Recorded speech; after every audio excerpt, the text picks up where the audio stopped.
So there's been a couple of points of confusion on the assignments for 2.1. First, if you come to me for help, the first question I'm going to ask you is, did you watch the notes video? If you say no, I'm going to point you in that direction. Then I'm going to ask you, did you watch Mrs. Fraser's extra examples? If the answer is still no, I'm going to point you in that direction. Watch those before you come to us. I'm not saying don't come to us. What I'm saying is we made these videos, these resources for you to use. If you don't use them, if you go, I'll just ask for help, they'll do it for me, that's us doing the same thing we just did over again. So please do not come to us without watching the videos first. Okay. Now, fraction, 3/8. How do we turn this fraction into a decimal? Mrs. Fraser's covered it. I've covered it in the notes. I'm going to do it again. Here's what not to do. 3/8. Done. My red marker's over there on the floor, so I'll use the green one to scribble it out. No. No. Here's a couple of reasons why, all right? Other than just, it's not the way you do it. Here's why. 3/8 looks like this. Think of a pizza, or pie, or cake, or something. That's eighths. Here are 3 of them. 1, 2, 3. Okay, that's 3/8. Now, before I cause that, and 3/8, I'll do it in black. 3/8, 3.8 looks like this.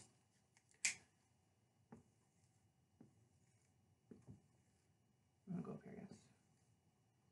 1, 2, 3, and then that's 8/10, so that's 10. 10 is hard to do. I'll do 8, and then those ones will get smaller. There, that's 10, and all but 2 of these. Okay. Now, are these 2 amounts equivalent? Are they the same? No. Okay.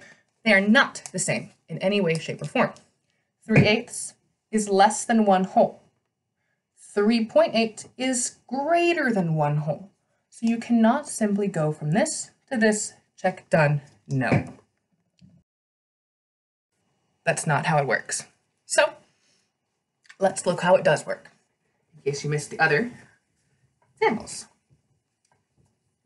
All right, 3/8.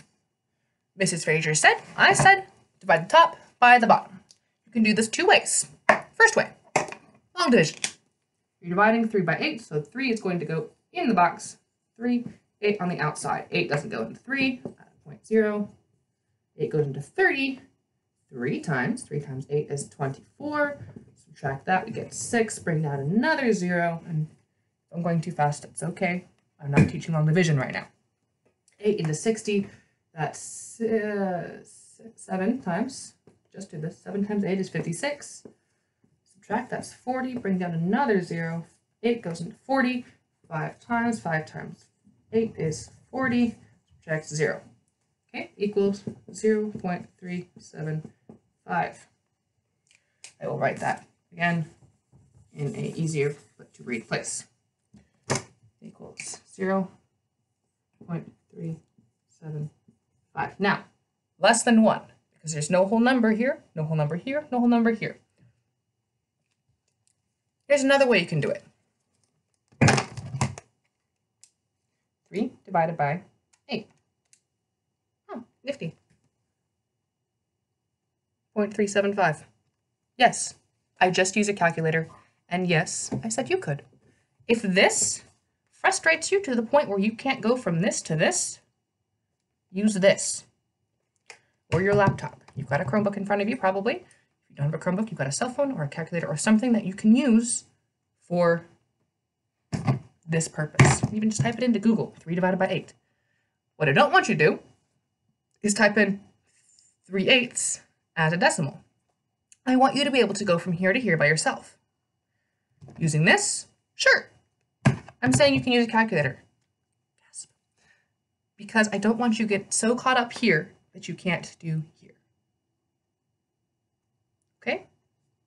This is a tool. I'm not worrying about long division right now. That's not what I'm teaching. We did that in September or October or something. Right now, I'm going from fractions to decimals. And if this makes it easier for you to go from here to here without getting really frustrated and taking all day, then use this. Well, probably not a TI-84, but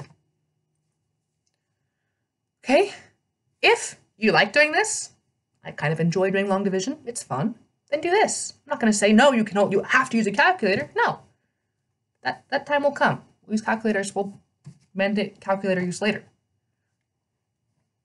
But one more time, if this is the reason that you're not doing this, then use